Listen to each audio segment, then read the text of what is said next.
Olá, o meu nome é Gonçalo, bem-vindos ao Paleotomista. O que é o Paleotomista? É uma tentativa de compreender aquilo que São Tomás diz. Não o que eu gostaria que ele dissesse a outra pessoa qualquer, mas o que ele de facto diz.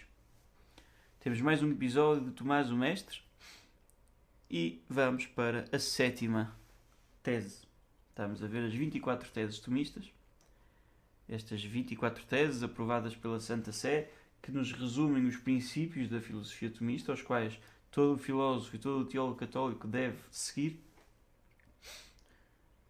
E falámos da distinção entre essência e existência, falámos de ato e de potência, falámos de analogia, falámos de acidentes, em especial o acidente da relação. Na tese 8ª vamos começar a falar, vamos sair da ontologia e vamos começar a falar de cosmologia. Esta é a última tese ontológica. E portanto, a partir da próxima vamos falar de criaturas materiais, em específico. Agora ainda estivemos a falar de coisas que se aplicam genericamente às coisas materiais e às coisas imateriais. E quando São Tomás pensa em coisas imateriais, pensa nos anjos. E nas almas humanas, claro, também. Bom, então, agora o que vamos dizer é preparar as próximas. Porque o que vamos dizer é especificamente sobre as criaturas espirituais. Portanto, já não estamos a falar de Deus, que aqui algumas vezes ainda o que dizíamos aplicava-se a Deus até agora. Também não estamos a falar das outras criaturas materiais. Estamos a falar só das criaturas espirituais, ou seja, dos anjos. E vai-nos dizer São Tomás, as teses, não é? Mas claro, São Tomás, que as criaturas espirituais não têm uma distinção da qual nós ainda não falamos e que vamos falar a seguir, que é a distinção entre forma e matéria. As coisas materiais têm uma matéria, a matéria é aquilo que lhes dá a potência de se transformarem em outras coisas, e as coisas e a forma é aquilo que faz com que as coisas sejam de facto em ato. Ok, vamos ver isso depois. Mas a criatura espiritual não é material e portanto não tem matéria. Isto para nós devia ser... É mais ou menos óbvio. No período medieval, antes de São Tomás, era muito discutido. Okay? Falava-se de uma matéria espiritual. Porquê? Porque os teólogos tinham um certo pudor em dizer que os anjos são puramente espirituais, porque Deus é puramente espiritual e na concepção de matéria e forma que nós havemos de ver, a matéria delimita a forma e portanto parece que se está a dizer que os anjos são infinitos e ilimitados, o que parece que só seria atributível, só se poderia atribuir a Deus. Daí este pudor dos teólogos medievais em dizer que os anjos são puramente espirituais, sem algum tipo de matéria. E preferiam dizer que havia uma certa matéria espiritual. Pronto. Vamos ler a tese, não é? Mas que nos está a falar de dizer que os anjos não têm essa outra distinção entre matéria e forma. São formas puras. Então diz a tese. A criatura espiritual é absolutamente simples na sua essência. Todavia, há nela uma dupla composição. Essência e existência, substância e acidente. Fim de citação. Ou seja, um anjo tem claramente estas duas distinções. Essência e existência. Só Deus é que não tem esta distinção. Okay?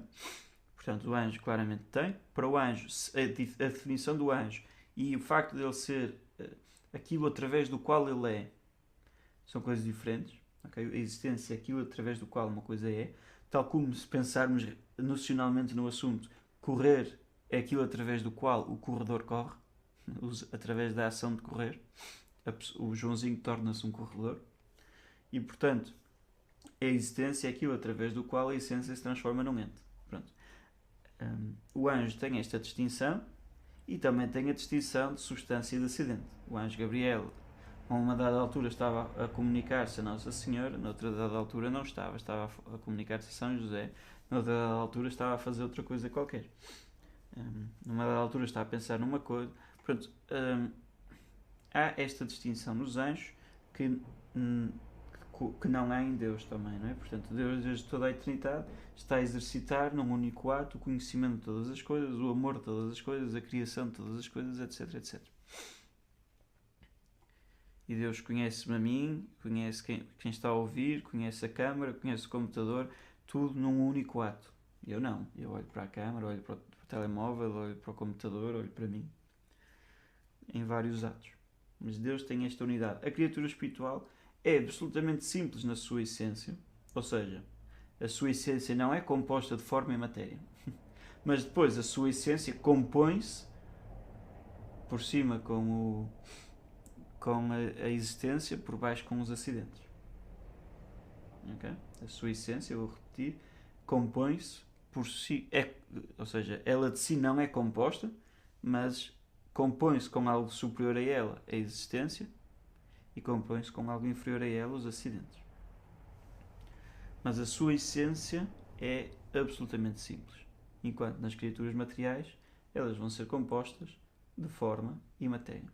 Okay? Portanto, faz parte da essência do homem. O homem é um animal racional. Portanto, porque é racional, tem uma alma. Porque é animal, tem um corpo. Faz parte da essência do homem ser composto. Portanto, a sua essência é composta. No anjo, não. A sua essência é absolutamente simples, mas depois vai ser composta com outras coisas para fazer o ente. Portanto, o ente é composto, mas a essência que entra na composição do ente, a essência não é composta.